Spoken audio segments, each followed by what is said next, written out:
aggressively mobilized members of parliament for support of Anita Mong. What was your motivation? No, everything I mobilize, I'm aggressive.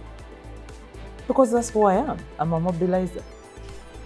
Everything that I mobilize for, I am aggressive. That's exactly how I won the election under the NRM ticket in Masaka, which was for a bit of time now, a significant amount of time, considered an opposition stronghold significantly. But because everything I mobilize with all my heart. That's how I won the election in Masaka City. Whether I'm mobilizing for President Museveni, I go to the extremes. Whether I'm mobilizing for NRM councillors, for the very first time, Masaka City has the majority number of councillors as NRM. Out of 74, the majority are 46. I was the team leader in that mobilization. So that's how I am. When I mobilize for anything, I go all the way to really mobilize and advocate until we get the result. So something is, when we were, campaigning for not just Right Honorable Anita Mong, but also Thomas Tayebwa, the Deputy Speaker, there were all these early backers even before me. But because I always stand out in my mobilization. And in the standing out is what I want to question. Exactly. Was this your own thought that the party should shine in Masaka that has predominantly been dominated by opposition, or were you promised personal or political benefits? No. For her continued speakership? I just believed the people of Masaka needed to work with the party in government. And my message was very clear when I was campaigning. I said it's very important. You cannot detach a city from a ruling government. You cannot completely close out a government in power if you want to develop as city dwellers of any city. So I told them, if there is some other government in power, go ahead and support it. But for as long as you know that it's the NRM government in power, we need it. It's just like a chapati maker and baking flour. You cannot say I'm a chapati maker, but I hate baking flour. So I told them.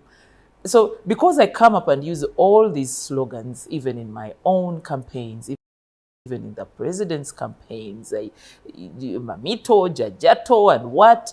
So it was just, when that was done and that battle was gone, then there was the speakership race. And I found myself being some type of glue and magnet in the entire team that was campaigning for the speaker. Plus, among all the people that were campaigning, I probably had a bigger media presence. So when it wasn't just the media presence, Honorable Nameere. Yes. There are reports that you are dishing out money to members of parliament. How true are those reports? I wasn't. I don't have to dish out money.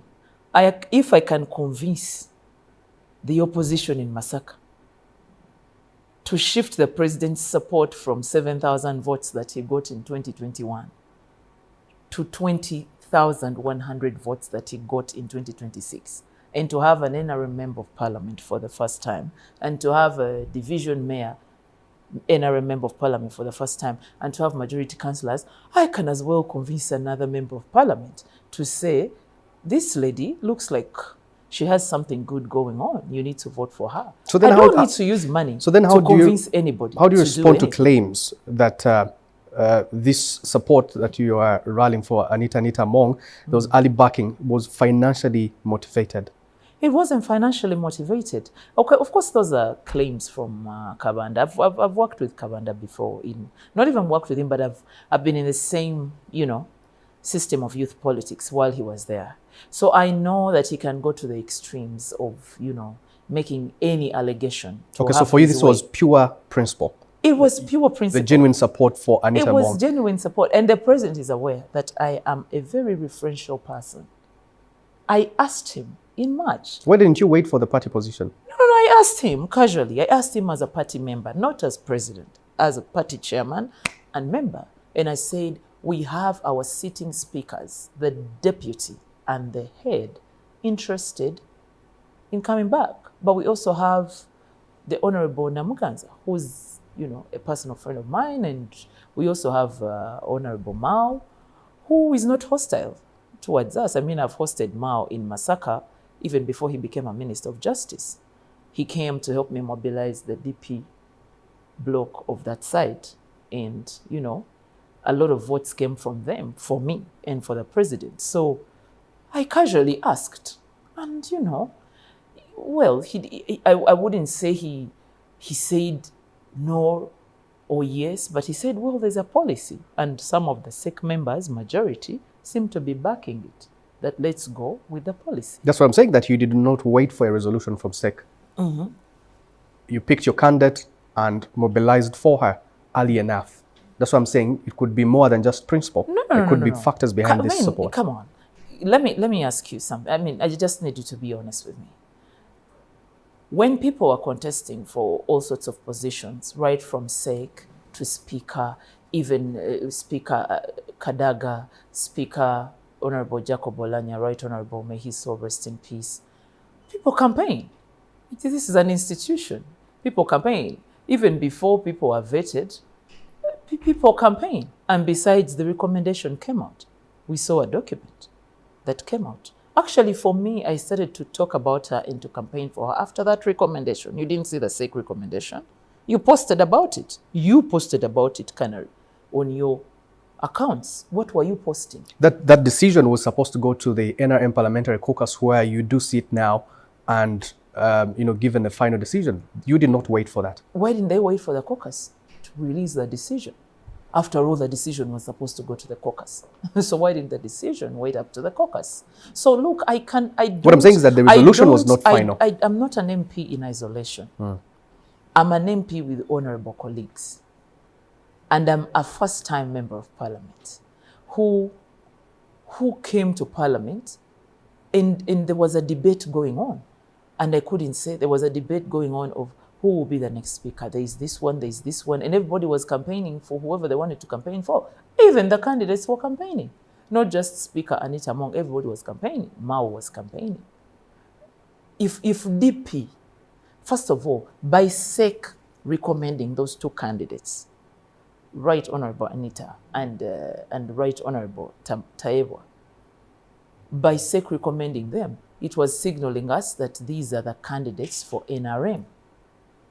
So if DP could come out and say we are supporting the NRM candidate and so many other parties, what about us, the NRM members? For everything that has happened in this last couple of days, tomorrow we'll be electing the speaker.